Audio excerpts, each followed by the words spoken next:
Hey guys, the Instant Camera Guy here. In today's video, I want to show you how to power a Mint Flashbar off of a rechargeable 3.7 volt lithium ion battery. Just a little word of warning, the Mint Flashbar was never designed to do this officially. It's something that I've discovered it can do as kind of a hack, so please be careful and note that this only applies to the Mint Flashbar 2.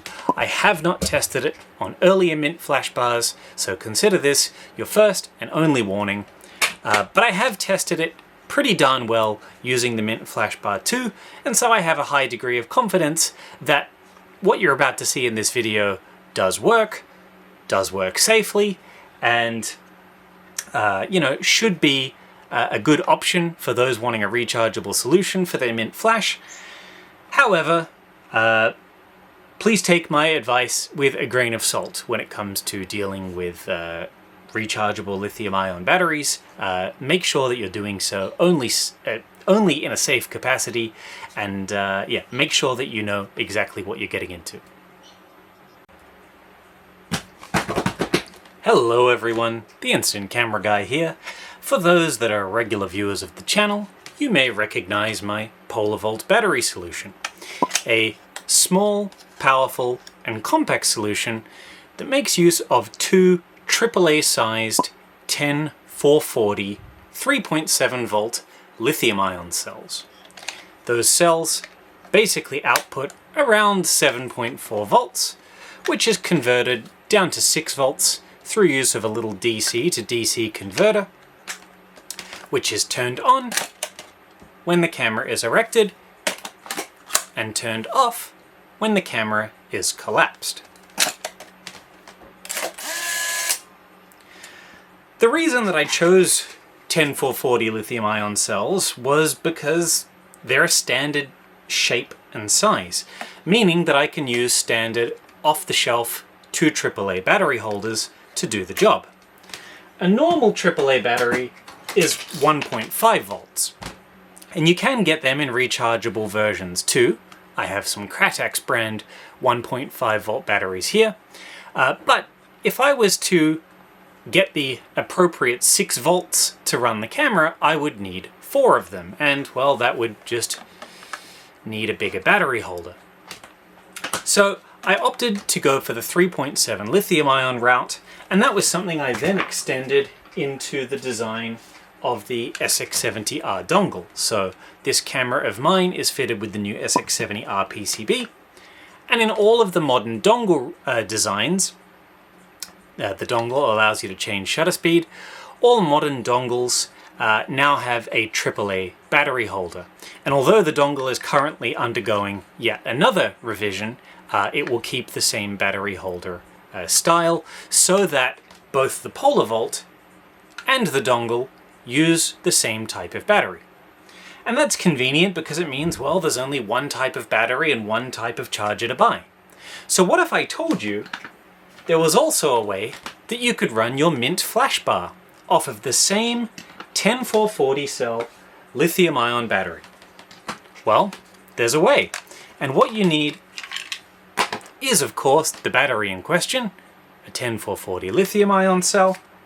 You just insert it the correct direction, and then you need one of these. This is called a dummy cell. It's basically just a little piece of plastic with a terminal either end and a piece of wire that runs through the middle. That's it. It literally just serves to connect positive to negative. That's it. That's all it does. So when you insert it like so, basically that single battery is now powering the flash. Now the Mint Flash is designed to use 1.5 volt cells for a total of 3 volts, and the way that a flash works is a little transformer basically takes that 3 volts, converts it up into a few hundred volts, which is stored, at least in this case, in a bank of capacitors. And then when you alternate between half power or quarter power and full power, basically it just diverts power from various capacitors through the xenon tube to produce the flash. Anyway, what I'm trying to get at here is 3.7 volts and 3 volts are a very similar voltage. And since all the voltage is doing is being dumped into a transformer anyway, I've actually found in testing that it's perfectly safe to run it off the 3.7 volts. You could probably go higher, although I would just leave it at the 3.7 volts in order to be safe, and then the flash will charge and basically can be used just like normal. In fact, I tend to note that the flash recharge time is a little bit quicker, probably because it's using lithium-ion power instead of, say, normal alkaline cells. So yeah, with just the purchase of some very cheap dummy cells off of eBay or Amazon, you can also run the Mint Flashbar off of the same 10440 cells that power the modern dongles and that power my cameras converted with the PolarVolt battery solution. Before I go, I just wanted to say a little bit about the undervoltage protection, because a lithium-ion battery should never be completely drained. Basically, for the chemistry inside one of these to maintain its ability to charge and be charged, the voltage should never really drop below 2.4 volts. A fully charged lithium-ion battery like this will start off with something like nearly 4 volts fully charged, and that voltage slowly drops at a very steady rate as the charge from the battery is depleted. Once it gets below about 2.4 volts, though, the chemical structure inside starts to become affected, and the battery can lose, will basically become damaged and lose its ability to stay charged for very long.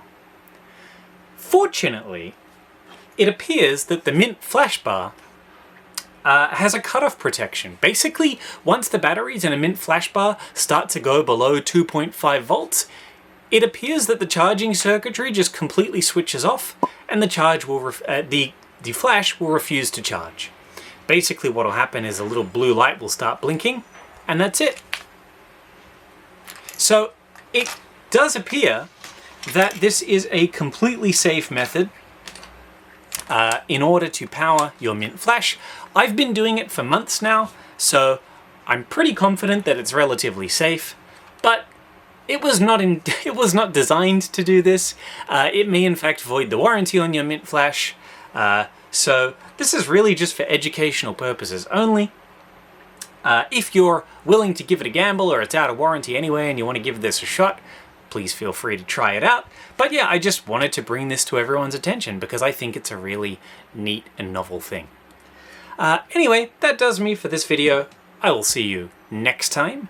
And yeah, if you like what it is that I do, feel free to leave a comment, like, subscribe, send me a camera to be repaired, or feel free to send a donation through the links below. I love you all, and I'll see you in the next video.